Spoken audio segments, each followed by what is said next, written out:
Consequently, the logical flaw in that is that if you can't say that anyone's lifestyle or culture is better than anyone else's, then you can't say that liberalism is better than anyone else's. And consequently, you can't defend the fundamental liberal values of freedom of speech and tolerance of other points of view and freedom of religion and all those things which make a liberal tolerant society. You can't defend them. You can't defend the equality of women. So when faced with, say, the Islamic world, as a liberal today, you cannot say that the West is better than the Islamic world, even though it is, because surely the enslavement of women must be worse than freedom for women. First off, what do you think is wrong? And I hate to say this as someone that still considers myself a liberal in that true sense. Do you think there is an inherent flaw in liberalism that has allowed leftism and collectivism to basically decimate it, so that there are very few people at this point in the West, certainly in America, who describe themselves as liberals the way we're talking about it? Most of these, anyone listening to this right now would say, oh, they sound mostly like conservatives. I probably come off a little more on the libertarian side of that.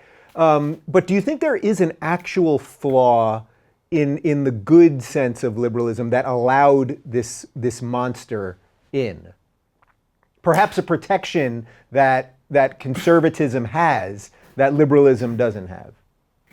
Well, the fundamental flaw in liberalism, in the way that it's been developed, is that let's put it in this way. There are different types of liberalism. There's the liberalism which comes out of, I would say, conservatism, or rather conservatism is a kind of defense of liberalism. If you look at one of the greatest philosophers of what's called conservatism, Edmund Burke, in the 18th century, now he's called a conservative, but what he reacted against was the French Revolutionary Terror. He understood that the French Revolution, which was supposedly all about freeing the individual and introducing the rule of reason divorced from religion, a whole lot of other stuff, but that's broadly what it was about. I want to get to that, yeah. It led directly to terror. So he reacted against that. And as a result, he was called a conservative. And he's still called a conservative. He's called one of the fathers of conservatism. But from where I'm standing, he was actually defending liberalism. So what was he defending? He was defending tolerance and freedom and progress and reason. These are all things which I associate with liberalism. Now, liberalism has a fundamental flaw. It is that it has two fundamental flaws. One is that because it prioritizes the individual, it has been interpreted over time, in our current time, to mean that you can't then establish any kind of hierarchy of values. You can't say that one set of values is better than anyone else's, because that's kind of being nasty to somebody else. And consequently, the logical flaw in that is that if you can't say that anyone's lifestyle or culture is better than anyone else's, then you can't say that liberalism is better than anyone else's. And consequently, you can't defend the fundamental liberal values of freedom of speech and tolerance of other points of view and freedom of religion and all those things which make a liberal tolerant society. You can't defend them. You can't defend the equality of women. So when faced with, say, the Islamic world, as a liberal today, you cannot say that the West is better than the Islamic world, even though it is, because surely the enslavement of women must be worse than freedom for women and equality for women. So that is one of the essential, I think, contradictions in liberalism. That means that it's sort of going down the plug. Plus the fact that it's become a libertarian ideology. That is to say, it's taken the notion of the dignity of the individual and respect for the individual, which in my view is at the heart of liberalism. But in my view, that can only be enshrined by, paradoxically, a body of laws and moral values that are regarded as kind of binding on you. But if you detach the individual from those laws, then you get a kind of free-for-all.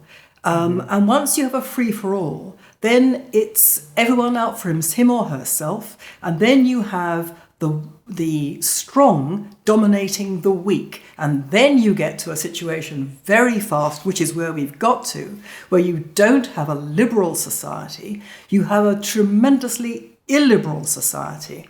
And that's made even worse by the fact that this kind of liberalism, or I would call it libertarianism, is actually an ideology. Now, what's an ideology? An ideology is where the power of the idea must trounce everything else.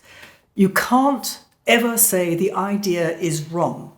So if you come along with a load of facts and you say, well, this idea is wrong because here are the facts, here is the evidence that shows it's wrong, well, the ideology says you must be wrong. There can be no challenge to the ideology. And so you have to be stopped, you have to be suppressed, because the ideology of liberalism is that it's bound up with the betterment of humanity, the perfection of the world. So anyone who stands against that isn't just wrong, they're actually evil. And if they're evil, they have to be stopped. And so you have this phenomenon in which we have people who purport to be liberal, who are stamping out free expression on our campuses, preventing people from speaking, which is absolutely the absolute antithesis of true liberal values. And that's the paradox of liberalism. It's become an illiberal ideology. Melanie, you would absolutely love my book, so I'm going to get your address after and send it to you, because I'm making many of the same arguments, and that connection between truly being liberal and having something outside of yourself, which I think we're gonna get to in a little bit. But I want to back up for a second, because you said that you grew up in a secular Jewish household that was similar to most of the others in the 50s. Can you sort of describe what does that mean? And one of the questions I get all the time now is, what happened to the Jews? How did the Jews all become lefties when the left has become so rabidly anti-Jewish, anti-Israel, anti-liberal, all of those things? I mean, I think you can probably trace a pretty clean thread on that. But can you first describe what did it mean to grow up in a secular Jewish household? Because I think that confuses some people, and then sort of the road that takes us on. Yeah. Well, to make people even more confused, it wasn't what I would call, strictly speaking, a secular household. I mean, certainly highly orthodox, observant people might well call it that, but I didn't think of it like that. My parents belonged to an Orthodox synagogue. They went to synagogue 3 times a year, the 2 days of Rosh Hashanah and Yom Kippur. We did not observe the Shabbat, in that my parents worked. They were modest people and they had to work, or they felt they had to work. But we were kosher, really kosher at home and out. We had a Friday night meal with candles and kiddush, and I didn't go out, but we had the television on. It was that kind of upbringing. If you're looking for more honest and thoughtful conversations about the media instead of nonstop yelling, check out our media playlist. And if you want to watch full interviews on a variety of topics, check out the full episode playlist. They're both right over here.